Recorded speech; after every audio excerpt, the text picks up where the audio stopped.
Hello and welcome to our channel Padhaku Keede. मैं आप सभी का स्वागत करती हूँ इस चैनल पर। आज के इस वीडियो में हम डिस्कस करने वाले हैं प्लांट एनिमल किंगडम, यानी कि ये जो चैप्टर है आपका एनसीईआरटी साइंस 9th में दिया हुआ है। और प्लांट एंड एनिमल किंगडम ऐसा चैप्टर होता है हर बच्चे के लिए, हर तैयारी करने वाले एस्पिरेंट के लिए, जिससे वो अवॉइड करना चाहता है उसकी थ्योरी के गो थ्रू होना। तो इसी चीज़ को ध्यान में रखते हुए, ताकि चीज़ें कॉम्प्लिकेटेड ना हो, क्योंकि हमारे एग्ज़ाम में मल्टीपल चॉइस क्वेश्चंस आते हैं, तो हम क्या करेंगे, इस चैप्टर से रिलेटेड एनसीईआरटी से टेकन कुछ important multiple choice questions discuss करेंगे आज के इस इम्पॉर्टेंट सेशन में।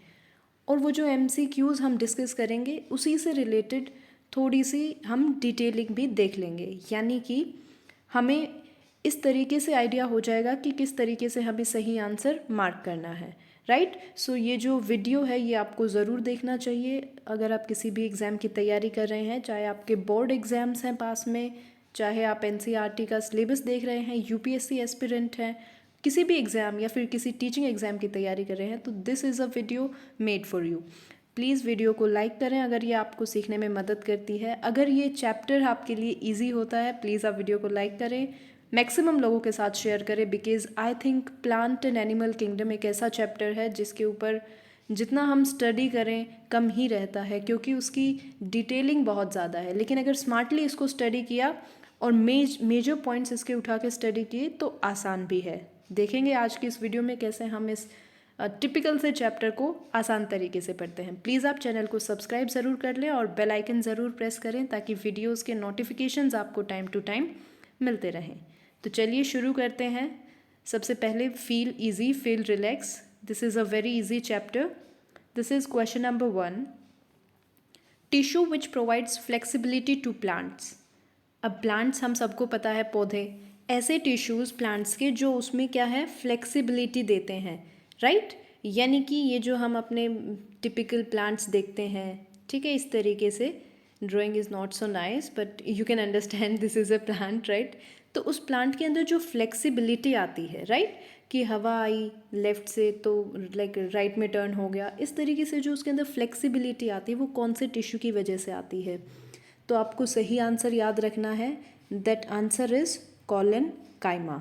ऐसा इसलिए है क्योंकि ये जो अलग अलग टिश्यूज़ के नाम यहाँ आप देख पा रहे हैं, पैरन काइमा, कॉलन काइमा, स्क्लेरन काइमा, इनकी अलग अलग तरीके की बनावट होती है। और कॉलन काइमा की ऐसी क्या स्पेशल बनावट है कि ये फ्लेक्सिबिलिटी को कंट्रोल करता है, वही जानते हैं। सबसे पहली बात, parenchyma, the they are living cells and walled, right, soft in nature due to the presence of thin walled cells। अब पैरनकाइमा में ऐसे टिश्यूज़ हैं जो कि थिन वॉल्ड सेल्स से बने हुए हैं, जो सेल्स अपने आप में ही थिन हैं, बहुत ही पतले हैं, बारीक हैं, वो तो ज़्यादा फ्लेक्सिबिलिटी को हैंडल कर ही नहीं पाएंगे, वो तो लाइक टूट जाएंगे। ऐसा नहीं है कि सिर्फ फ्लेक्सिबल हो गए। Collenchyma, they are characterized by uneven thick walled living cells. और जब इसकी थिक वॉल्स होती हैं तो ये थिक वॉल्स में क्या है, enough we can say enough hold करने की कैपेसिटी होती है, राइट, इसीलिए फ्लेक्सिबल होते हैं। Sclerenchyma, they have cells with thickened lignified walls providing them strength and making them waterproof। और अगर हम बात करें किसी भी पेड़ के तने की, ट्रंक, तो ट्रंक क्या देखेंगे हम, उसके अंदर स्ट्रेंथ होती है। कितनी भी तेज़ आपकी हवा आए, आंधी आए, तूफान आए, ट्रंक इधर से उधर नहीं होता। जो चीज़ इधर से उधर होती है हवा में, बारिश में, तूफान के टाइम, वो क्या है, उसकी ब्रांचेस होती हैं मेनली। तो ब्रांचेस में हम समझ सकते हैं कि जो फ्लेक्सिबिलिटी हो रही है हमारे पास, वो किस वजह से है, कॉलनकाइमा की वजह से। और जो ट्रंक हमारा स्टेबल और स्ट्रॉन्ग रहता है, क्योंकि उसके अंदर ऐसे सेल्स हैं जो कि थिकन्ड हैं, लिग्निफाइड वॉल्स से बने हुए हैं, जो कि स्ट्रेंथ प्रोवाइड करते हैं और वाटरप्रूफ बनाते हैं, वो स्क्लेरनकाइमा है, राइट। तो आपको यहाँ पे क्या याद रखना था, फ्लेक्सिबिलिटी, फ्लेक्सिबिलिटी यानी कॉलनकाइमा। तो ये तीनों ही डेफिनेशंस मैंने आपको बता दी हैं। आई होप ये आपको क्लियर है। अगर इन तीनों ही डेफिनेशन से आपसे क्वेश्चन पूछा जाए तो आप सही मार्क कर सकते हैं। पैरनकाइमा, कॉलनकाइमा, स्क्लेरनकाइमा, आप इस तरीके से याद रख सकते हैं, PCS, राइट। और ये किस ऑर्डर में है, ये सबसे ही ज़्यादा कमज़ोर वाले हैं, ये बीच वाले हैं जो फ्लेक्सिबिलिटी हैंडल करते हैं, और एस से स्ट्रेंथ होता है, स्ट्रॉन्ग होता है। तो स्क्लेरेंकाइमा का काम क्या है, स्ट्रेंथ प्रोवाइड करना। So I hope this is clear to you. आगे बढ़ते हैं।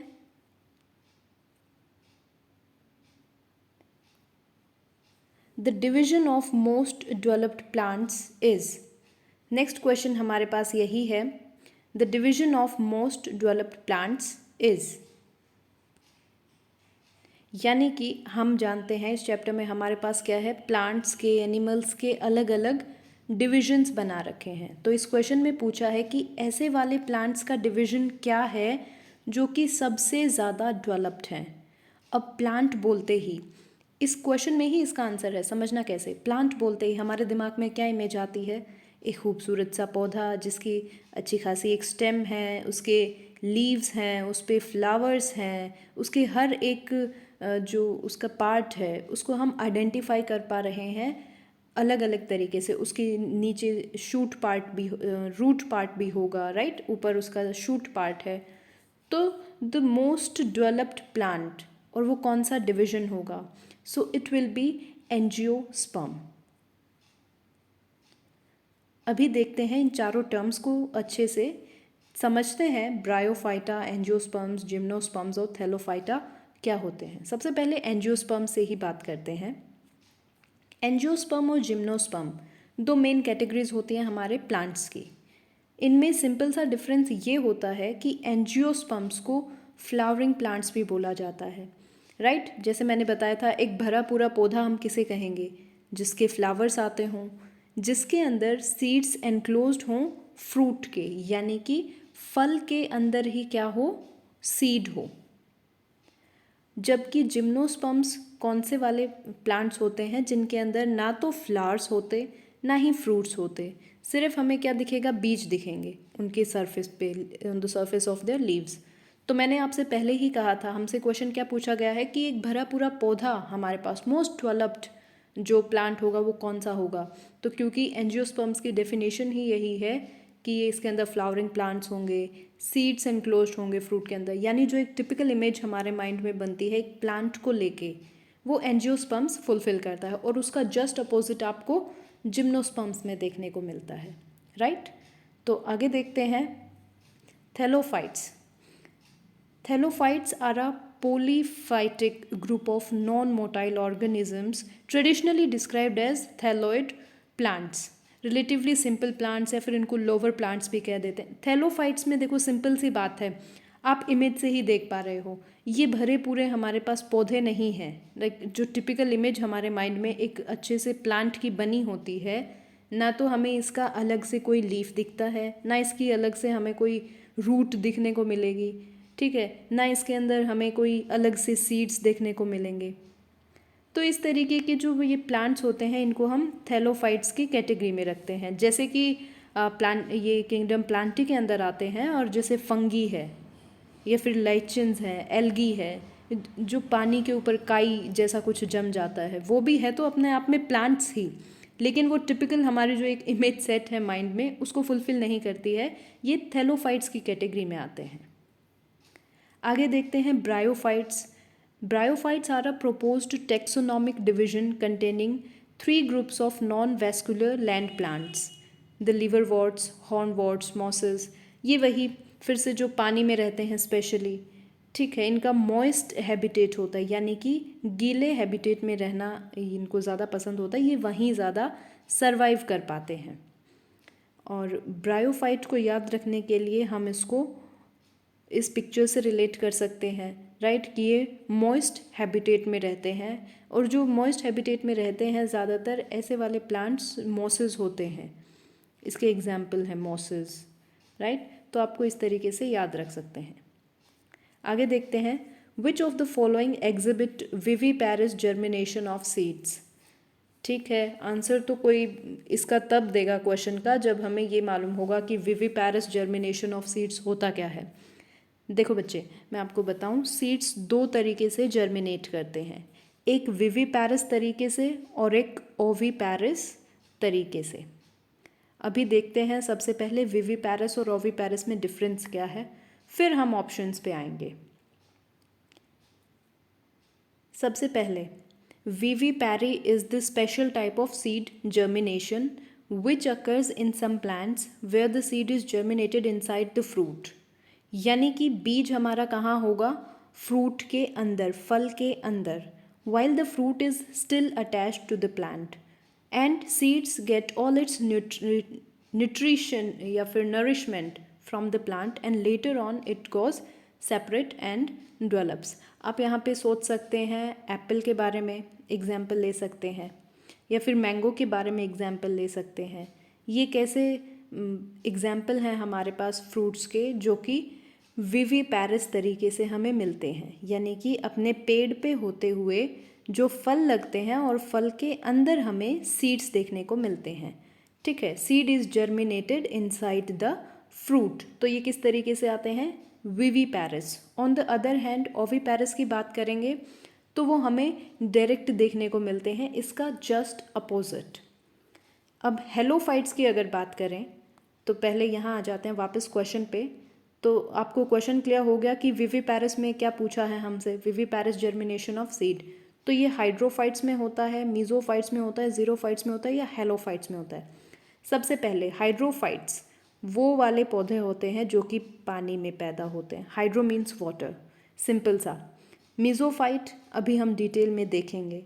जीरोफाइट मैं आपको यहीं पे बता दूं कि जीरोफाइट्स, देखो इसके नाम में ही है ज़ीरो, मतलब कि ये लगा लो कि इसमें जो पानी हमें चाहिए इन पौधों को उगाने के लिए वो लगभग ज़ीरो के ही बराबर चाहिए। यानी कि ये डेजर्ट एरियाज़ में उगते हैं, डेजर्ट एरियाज़ में पाए जाते हैं, जैसे कि कैक्टस। अब ये तीनों ही इस सीरीज़ में लिखे हुए हैं तो एक जनरल सा आइडिया हमें मिल जाना चाहिए। हाइड्रोफाइट्स जो मैक्सिमम पानी में उगते हैं, जीरोफाइट्स जो लगभग नो वाटर में उगते हैं, यानी कि मिनिमम वाटर में उगते हैं। तो मीजोफाइट्स कौन से हुए, जिनको मीडियम पानी चाहिए होता है उगने के लिए, राइट। और जो हमारे पास आंसर है इस क्वेश्चन का, जो विविपैरस जर्मिनेशन देते हैं सीड्स की, वो है हेलोफाइट्स। अब हम थोड़ा सा डिस्कस कर लेते हैं हेलोफाइट्स के बारे में। Halophytes are salt tolerant plants that grow in waters with high salinity. ये ऐसे प्लांट्स हैं जो हाई सैलाइन वाटर में उगते हैं या पाए जाते हैं। सैलाइन मतलब सॉल्ट, नमकीन, जिस पानी में नमकीन जो नेचर है उसका, सॉल्टी नेचर है, वो ज़्यादा हो। Such as in mangrove swamps, mangrove forest जो हम देखते हैं वो मैक्सिमम हेलोफाइट्स होते हैं। मार्शेज, सी शोर्स पे, समुद्र का पानी हम जानते हैं कैसा होता है, सैलाइन होता है, तो ये अक्सर सी शोर्स पे पाए जाते हैं। सैलाइन सेमी डेजर्ट्स में पाए जाते हैं। Only 2% of the plant species found on earth are halophytes. तो हमें समझ आया विविपैरस जो मोड है सीड्स जर्मिनेशन का, वो हेलोफाइट्स में पाया जाता है। ये आप देख सकते हैं हेलोफाइट्स के कुछ एग्जाम्पल, जो पिक्चर्स हैं कि our mind relates better with pictures, right. तो इस तरीके के जो प्लांट्स हैं ये क्या हैं, विविपैरस हैं और हेलोफाइट्स हैं। नेक्स्ट क्वेश्चन कहता है what type of adaptation is sunken stomata. तो सबसे पहली बात, स्टोमेटा क्या होता है। स्टोमेटा ये हम सब जानते हैं, प्लांट लीव्स में क्या होता है हमारे पास, ये हमारे पास कोई भी प्लांट की लीव है और इसके अंदर छोटे छोटे छिद्र होते हैं। There are very small pores on the leaves जो कि इस प्लांट को ज़िंदा रहने में मदद करते हैं। कैसे करते हैं वो हम स्टोमेटा के फंक्शन में आगे देखेंगे। तो सबसे पहली बात, इस क्वेश्चन में हमसे पूछा गया है what type of adaptation is sunken stomata. Stomata अगर किसी प्लांट का संक हो जाए, यानी कि पतला हो जाए, उससे पानी की मात्रा जितनी भी थी वो बाहर निकल गई है और ये अपने आप में श्रिंक हो गया है, पतला हो गया है स्टोमेटा, तो ये किस तरीके की अडेप्टेशन होगी, बिल्कुल ज़ीरोफाइट्स। दूसरे ऑप्शंस देखने की ज़रूरत ही नहीं है क्योंकि चारों ऑप्शंस हम डिस्कस कर चुके हैं कि इन सब का मीनिंग क्या है। ज़ीरोफाइट्स ऐसे होते हैं जो हमें डेजर्ट में पाए जाते हैं और जिनके अंदर जो लैक ऑफ वाटर में भी ग्रो कर जाते हैं। और लैक ऑफ वाटर मतलब कि स्टोमेटा ने अपने आप को नए माहौल में अडेप्ट कर लिया डेजर्ट के अकॉर्डिंग, यानी कि शॉर्टेज ऑफ वाटर के अकॉर्डिंग, और ये किस में पाया जाता है? ज़ीरोफाइटिक में। So moving to the next question, the plants of which plant group are called vascular cryptogams. कौन से प्लांट ग्रुप के पौधों को हम वेस्कुलर क्रिप्टोगैम्स भी कहते हैं?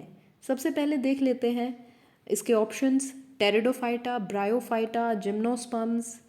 इसमें से ब्रायोफाइटा, जिम्नोस्पर्म हम ऑलरेडी डिस्कस कर चुके हैं, और टेरिडोफाइटा इसका सही आंसर है। देखते हैं टेरिडोफाइटा, वेस्कुलर क्रिप्टोगैम्स, ये टर्म्स कैसे रिलेटेड हैं। ठीक है, तो moving to the next slide. सबसे पहली बात, वेस्कुलर क्रिप्टोगैम समझते हैं।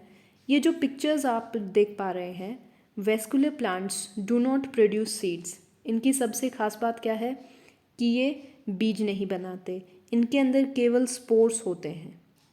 छोटे स्पोर्स आर लाइक छोटे छोटे जो इनके अंदर एक तरीके से आप कह सकते हैं स्पोर फॉर्मेशन होती है इनके अंदर, सीड फॉर्मेशन नहीं होती। वेस्कुलर टिश्यूज़ इसके अंदर क्या होता है? ट्रैकिड्स और सीव ट्यूब्स। तो यही हमारे पास वेस्कुलर जो क्रिप्टोगैम्स हैं, इन्हीं को ही हम टेरिडोफाइटा भी कहते हैं। टेरिडोफाइट्स क्या होते हैं? ये एक वेस्कुलर प्लांट होता है दैट डिस्पर्सेस स्पोर्स। इसके अंदर से स्पोर्स निकलते हैं, जिसको हम हिंदी में बहुत बार बोलते हैं बबूले type. So that comes out of it. Because pteridophytes produce neither flowers nor seeds, they are sometimes referred to as cryptogams, meaning that their means of reproduction is hidden. Ferns, horsetails, lycophytes are all pteridophytes. मैं आपको ये थोड़ा सा अच्छे से समझा दूँ ताकि आपको हमेशा याद रहे। देखिए, सबसे पहली बात, क्योंकि टेरिडोफाइटा हमारे पास ना ही तो फूल बना रहे हैं, ना ही इनके बीज बनते हैं, तो हम कह सकते हैं कि इनको क्रिप्टोगैम्स बोल सकते हैं। क्योंकि क्रिप्टोगैम का मीनिंग ही हमारे पास ये होता है कि there is no certain means of reproduction, या फिर there means of reproduction is hidden, कि हमें नहीं पता कि ये किस तरीके से रिप्रोड्यूस करते हैं, ये बस स्पोर्स बनाते हैं। सो टेरिडोफाइटा हम किस कैटेगरी में काउंट करते हैं? क्रिप्टोगैम्स की कैटेगरी में। और ये कुछ इसके एग्जाम्पल्स हैं, जैसे फर्न्स हैं, होर्सटेल्स हैं, लाइकोफाइट्स हैं, ये टेरिडोफाइट्स की कैटेगरी के अंदर आते हैं। सो आई होप आपको वेस्कुलर क्रिप्टोगैम्स और टेरिडोफाइटा ये दोनों ही टर्म्स अच्छे से किस तरीके से रिलेटेड हैं समझ आ गया होगा। देखते हैं आगे। Water is transported in plants through. थोड़ा सा एक आसान क्वेश्चन डाल दिया मैंने आपके लिए, क्योंकि इतनी देर से काफ़ी हैवी क्वेश्चंस थे। I think so water is transported in plants through xylem, phloem, sieve tubes या एपिडर्मिस। Simple, xylem. ये आपके पास कोई भी प्लांट है, आप ये चीज़ हमेशा याद रखना। इसके अंदर पानी कहाँ से ट्रांसपोर्ट होगा? ऑफकोर्स इसकी रूट्स से, राइट। तो रूट्स से जो टिश्यू हमारे पास पानी ट्रांसपोर्ट करने के लिए है वो है जाइलम, XYLEM। और एक और हमारे पास टिश्यू होता है फ्लोएम। फ्लोएम क्या ट्रांसफ़र करता है? फ्लोएम ट्रांसफ़र करता है फूड। अब हम इन दोनों को याद कैसे रखेंगे? एक ट्रांसफ़र करता है वाटर और दूसरा ट्रांसपोर्ट करता है food. Food starts from F, फ, और फ्लोएम ऑल्सो स्टार्ट्स फ्रॉम फ। तो फ, फूड, फ्लोएम। फ्लोएम क्या ट्रांसफ़र करेगा? फूड इस पूरे प्लांट के अंदर, और जाइलम क्या ट्रांसफ़र करता है? जो बचा वही, यानी पानी। अगले क्वेश्चन पे देखते हैं। Stomata regulates. ओके, हमें बताना है स्टोमेटा का काम क्या होता है। वो जो एक क्वेश्चन मैंने आपका स्टोमेटा पे अधूरी नॉलेज के साथ छोड़ा था, उसको यहाँ पूरा करेंगे। तो स्टोमेटा का काम क्या होता है? बेसिकली वाटर, वेपर और गैसेस को रेगुलेट करना। मान लीजिए ये इस तरीके से आपका स्टोमेटा है, यानी ये उसके गार्ड सेल्स हैं। ये एक रफ सा डायग्राम है, ये आपका कंप्लीट स्टोमेटा है मान लीजिए। तो ये क्या करेगा? वाटर वेपर और गैसेस को रेगुलेट करेगा, यानी कि H2O और अलग अलग गैसेस, या फिर पर्टिकुलरली ऑक्सीजन और हाइड्रोजन को ही रेगुलेट करेगा, या फिर ऑक्सीजन और कार्बन डाइऑक्साइड को रेगुलेट करेगा, या फिर नाइट्रोजन और वाटर वेपर को रेगुलेट करेगा। देखो, सबसे पहली बात, स्टोमेटा का काम क्या होता है? वाटर वेपर और गैसेस, स्पेशली कार्बन डाइऑक्साइड को रेगुलेट करना। तो ऑप्शन नंबर बी, ऑक्सीजन और हाइड्रोजन, ये तो सिर्फ गैसेस हो गई, वाटर वेपर्स का तो एक्सचेंज हुआ ही नहीं, तो ये एलिमिनेट हो गया। ऑप्शन नंबर सी, ऑक्सीजन और कार्बन डाइऑक्साइड, इसमें भी वाटर वेपर का कहीं जिक्र नहीं है, जो कि एक मेजर फंक्शन होता है स्टोमेटा का, तो ऑप्शन नंबर सी भी एलिमिनेट हो गया। अब बचा हमारे पास ऑप्शन नंबर डी, यानी नाइट्रोजन और वाटर वेपर्स, एक पर्टिकुलर गैस का नाम और वाटर वेपर, और ऑप्शन नंबर ए क्या है, वाटर वेपर के साथ लगभग हमने गैसेस काउंट कर दिया, यानी कि कार्बन डाइऑक्साइड भी आ गई, ऑक्सीजन भी आ गई, राइट। अब हम जानते हैं नाइट्रोजन तो इस तरीके से रेगुलेट होती नहीं है, अगर होगी रेगुलेट तो मेजर कार्बन डाइऑक्साइड होगी और दूसरे नंबर पे हमारी ऑक्सीजन होगी, राइट। तो इसके अंदर सही ऑप्शन कौन सा गया, option number 1, water vapour and gases. इस तरीके से आपको ऑप्शंस एलिमिनेट करने आने चाहिए। सो दिस इज़ अबाउट, ये जो डायग्राम आप देख पा रहे हैं ये स्टोमेटा की एक तरीके से डेफिनेशन ही है कि any of the very like small holes on the surface of a leaf, ये जो लीफ होती है हमारे पास, पत्ती होती है किसी भी प्लांट की जो इस तरीके से हमें दिखती है, जब उसको हम मैग्नीफाई करके देखते हैं उसके एक पोर्शन को, तो हमें उसके अंदर स्टोमेटास देखने को मिलते हैं, जो कि इस तरीके का एक स्ट्रक्चर होता है, जिसके अंदर ये जो दो ग्रीन हाफ शेप में आप देख पा रहे हैं, हाफ बीन टाइप, इनको हम गार्ड सेल्स बोलते हैं। ये जो है यहाँ पे ये आउटर वॉल है, ऐसे ही आपकी एपिडर्मल सेल्स होती हैं इसके अंदर, फिर इनर वॉल्स होती हैं। ये स्टोमेटा की डिटेल स्टडी है, लेकिन आपको क्वेश्चन में पूछा गया था स्टोमेटा की मेजर रेगुलेशन के बारे में। So stomata regulates water vapour and gases. आज की वीडियो में इतना ही। Thanks for watching. You please go and join our Telegram channel for PDF. Please like and share and subscribe to the channel. Thank you so much for watching and learning with us. I hope आज की video आपको clear है, topics आपको clear है। अगर आपका कोई suggestion है या कोई क्वेरी है तो प्लीज़ आप मुझे कमेंट सेक्शन में ज़रूर बताएं। Thank you so much.